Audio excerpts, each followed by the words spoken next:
जय श्री कृष्णा दोस्तों। आज के वीडियो में सुनाने वाली हूँ सदना कसाई की कहानी। एक कसाई था सदना नाम का। वो बहुत ईमानदार था। वो भगवान के नाम कीर्तन में मस्त रहता था। यहाँ तक कि मांस को काटते बेचते हुए भी भगवान नाम का गुणगान करता रहता था। एक दिन वो अपनी ही धुन में कहीं जा रहा था कि उसके पैर से कोई पत्थर टकरा गया। वह रुक गया। उसने देखा कि एक काले रंग के गोल पत्थर से उसका पैर टकरा गया। उसने वो पत्थर उठा लिया, वह जेब में रख लिया, यह सोचकर कि यह मांस तोलने के काम आएगा। वापस आकर उसने वो पत्थर मांस के वजन को तोलने के काम में लगाया। कुछ ही दिनों में उसने समझ लिया कि यह पत्थर कोई साधारण नहीं है।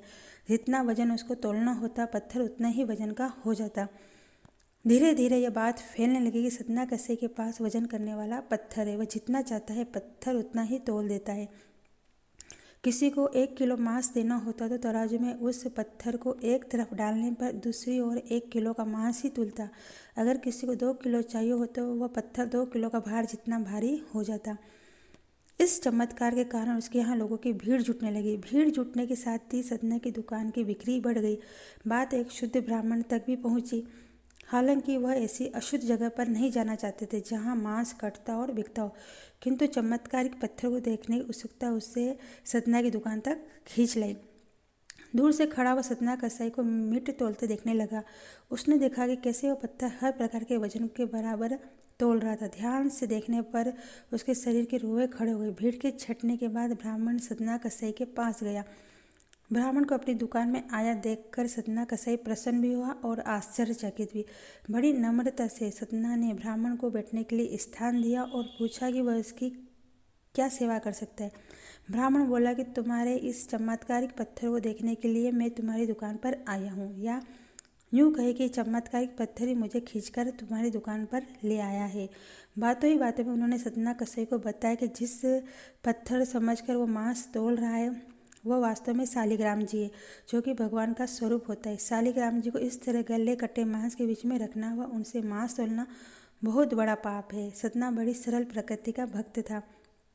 ब्राह्मण की बात सुनकर उसे लगा कि अनजान में मैं तो बहुत बड़ा पाप कर रहा हूँ। उन्होंने विनय करके सदना ने वह शालिग्राम उन ब्राह्मण को दे दिया और कहा कि आप तो ब्राह्मण हैं, अतः आप ही इनकी सेवा परिचर्या करके इन्हें प्रसन्न करें।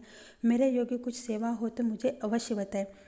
ब्राह्मण उस शालिग्राम शिला को बहुत सम्मान से घर ले आए और घर आकर उन्होंने शालिग्राम को स्नान करवाया, पंचामृत से अभिषेक किया व पूजा अर्चना आरंभ कर दी। कुछ ही दिन बीते थे कि उन ब्राह्मण के स्वप्न में श्री शालिग्राम जी आए और कहा, हे ब्राह्मण, मैं तुम्हारी सेवा से प्रसन्न हूँ, किंतु तुम मुझे उसी कसाई के पास छोड़ाओ।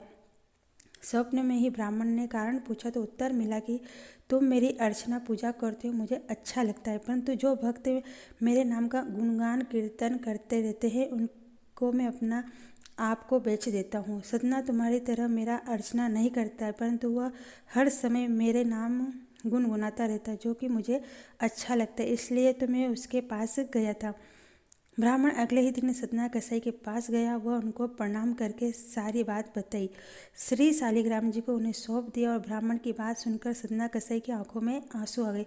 मन ही मन उन्होंने मांस बेचने खरीदने के कार्य को तिलांजलि देने की सोची और निश्चय किया कि यदि मेरे ठाकुर को कीर्तन पसंद है तो मैं अधिक से अधिक समय नाम कीर्तन ही करूँगा।